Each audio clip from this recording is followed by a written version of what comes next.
कभी कभी जीवन के उस मोड़ पर हम खड़े होते हैं जहाँ सब कुछ होता है पर शांति नहीं होती, जहाँ सफलता मिलती है पर संतोष नहीं मिलता, जहाँ रिश्ते हैं पर संबंध नहीं। यही वह क्षण होता है जब भगवत गीता हमें पुकारती है।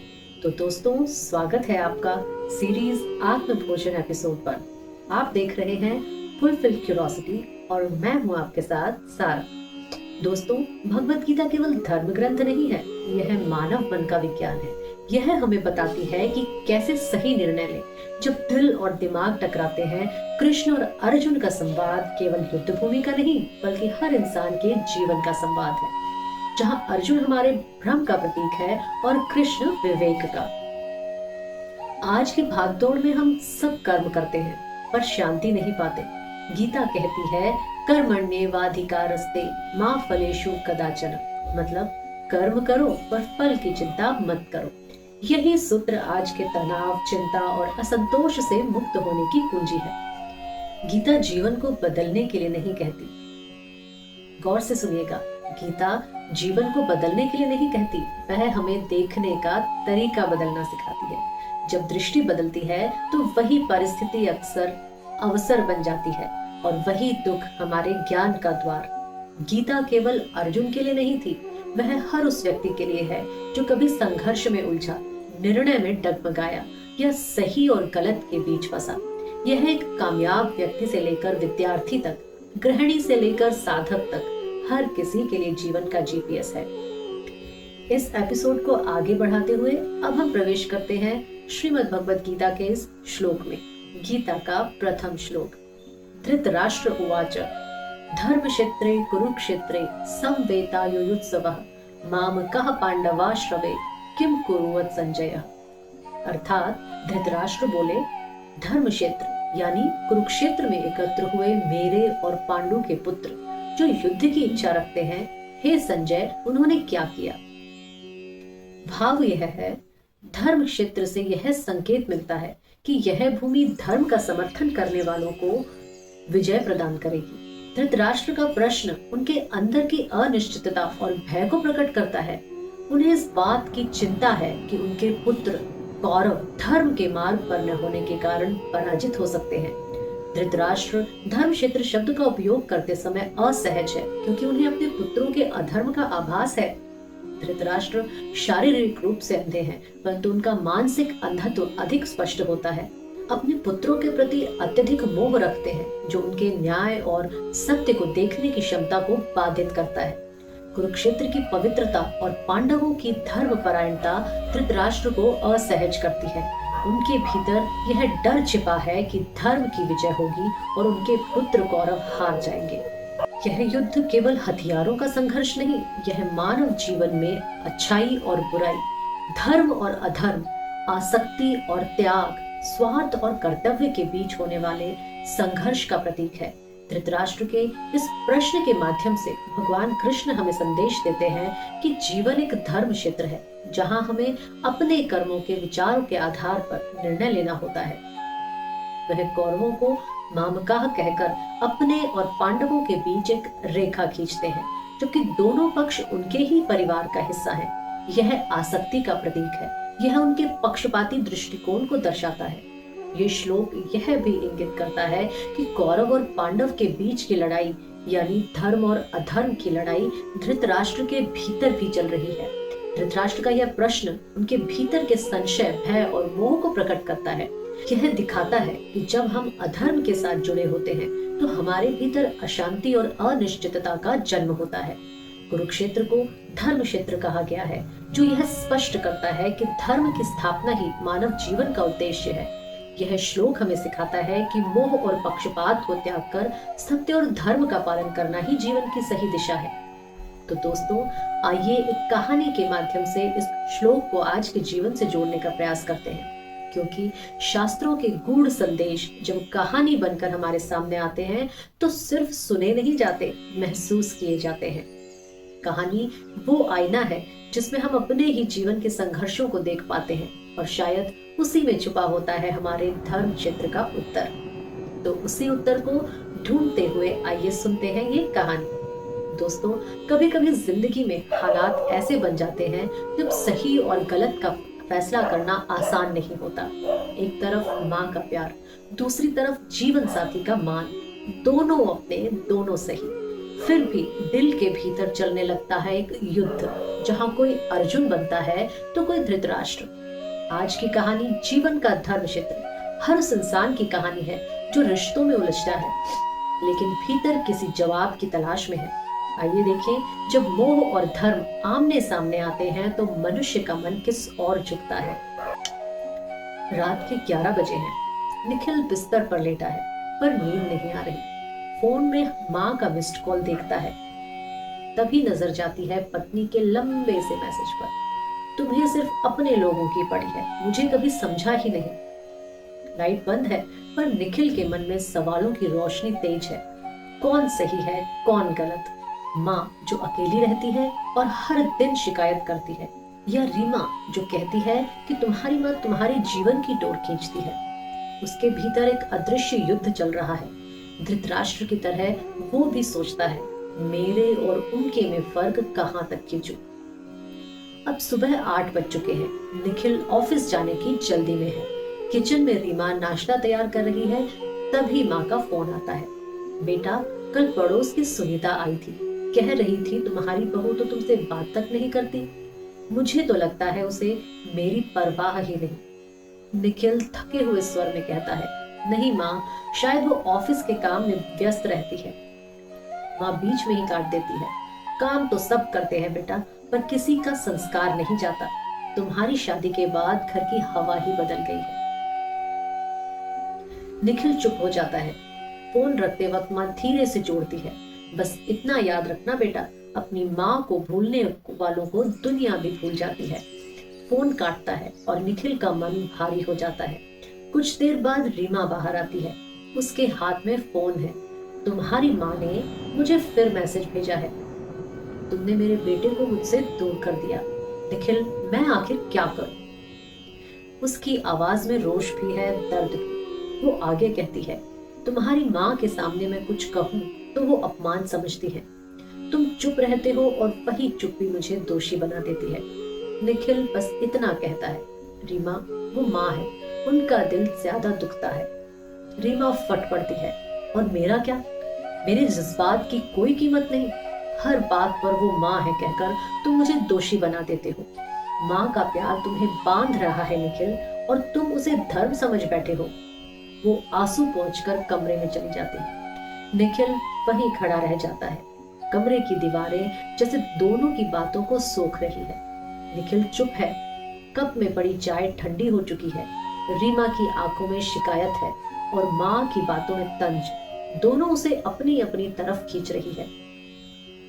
एक प्रेम के नाम पर, दूसरी अधिकार के नाम पर। दोनों तरफ भावनाएं हैं, दोनों तरफ प्रेम, पर वो प्रेम अब शांत नहीं, स्वामित्व में बदल चुका है। बीच में खड़ा निखिल कुछ कह नहीं पाता, क्योंकि हर शब्द किसी एक को तोड़ देगा। उनके बीच एक अदृश्य दीवार खड़ी है, मोह की, अपेक्षाओं की, और इन सब से बड़ी मेरे और तेरे की। एक दीवार जो ईंटों की नहीं, अहंकार और अधूरेपन की बनी है, जहां हर कोई सही है लेकिन फिर भी सब गलत हो रहे हैं। कमरे में सन्नाटा है, पर उस सन्नाटे में भी युद्ध चल रहा है, बिना तलवार, बिना आवाज, बस दिलों के भीतर। अब रात के 12:30 बजे हैं। घर शांत है, पर निखिल के भीतर हलचल है। रीमा सो चुकी है, लेकिन निखिल की आंखों से नींद कोसों दूर है। वह बालकनी में बैठ जाता है, हाथ में ठंडी कॉफी का कप लिए। आंखें कहीं दूर झांक रही होती हैं। मन के भीतर एक आवाज उठती है, क्यों उलझा है निखिल? कौन सही है, माँ या रीमा? दूसरी आवाज आती है, दोनों ही तो अपने हैं, तो फिर ये युद्ध किससे? थोड़ा रुक कर वो खुद से पूछता है, क्या मैं भी धृतराष्ट्र नहीं बन गया हूँ, जो देखता सब है पर अपनी आसक्ति के कारण आंखें मूंद लेता है? उसके भीतर संजय की तरह विवेक भी है, जो हर पल समझाने की कोशिश करता है कि यह युद्ध घर में नहीं, अंदर चल रहा है।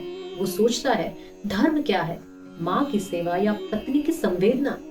पर कोई उत्तर नहीं मिलता, बस वही शांति भंग करने वाला सन्नाटा। निखिल अकेला बैठा है, और उसके कानों में एक सूक्ष्म आवाज उभरती है, गीता के प्रथम श्लोक की। धृतराष्ट्र उवाच धर्मक्षेत्रे कुरुक्षेत्रे समवेतायुत्सवः। यह युद्ध बाहर नहीं, मन के धर्म क्षेत्र में चल रहा है। अगले दिन रविवार की सुबह रीमा निखिल से बिना कुछ कहे घर से निकल जाती है। बस इतना लिख छोड़ती है, थोड़ा अपने आप से भी बात कर लेना निखिल। निखिल कुछ कह नहीं पाता। दिन भर वो चुप रहता है। शाम को ऑफिस से लौटते हुए कार में अकेला ट्रैफिक के बीच फंसा मन में वही गूंज, धर्म क्षेत्रे कुरुक्षेत्रे। वो खुद से बात करने लगता है, क्या मैं हमेशा किसी एक पक्ष में खड़ा होना चाहता हूँ?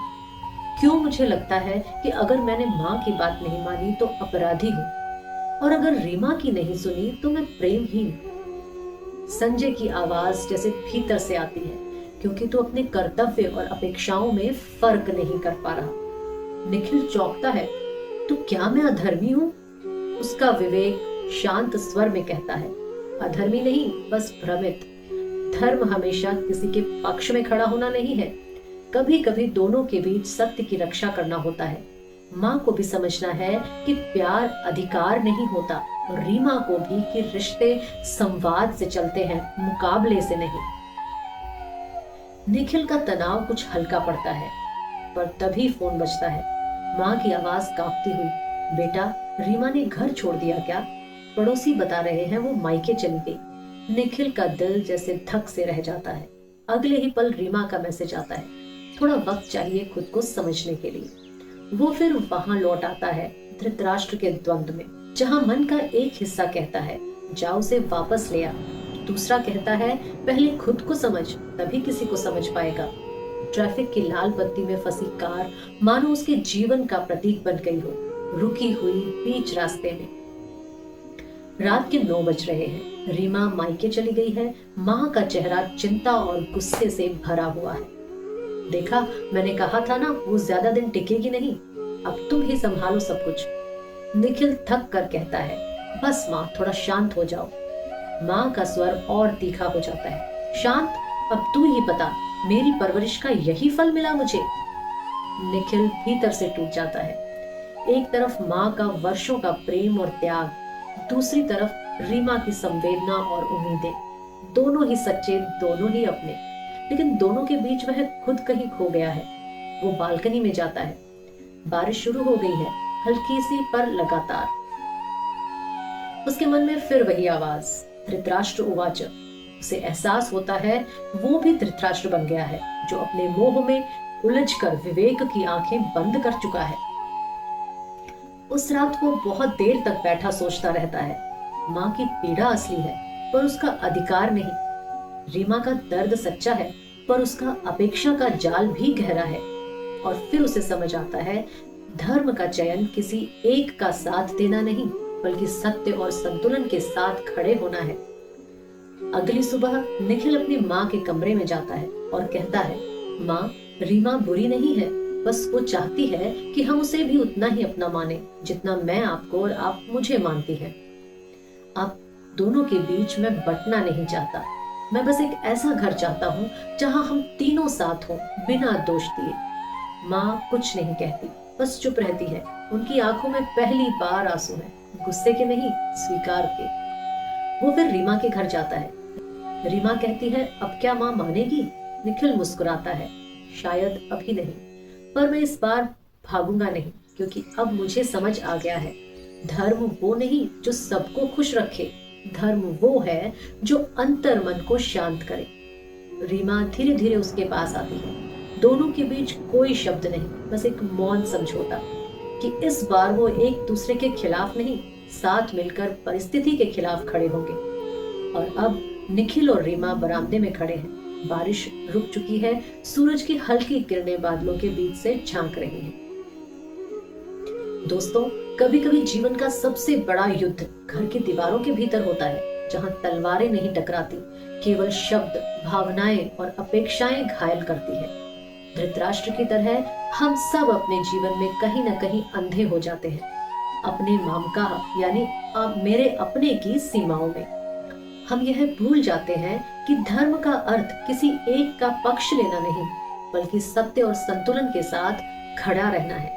निखिल की तरह हम सब के भीतर एक कुरुक्षेत्र है, जहां माँ और पत्नी नहीं बल्कि मोह और विवेक के बीच युद्ध चलता है। धर्म चुनना आसान नहीं होता, कभी वह हमें अकेला छोड़ देता है, कभी समाज के सवालों के बीच खड़ा कर देता है। पर एक बात निश्चित है, धर्म हमेशा भीतर की शांति देता है, भले ही बाहर के संसार उसे समझ सके या ना समझे।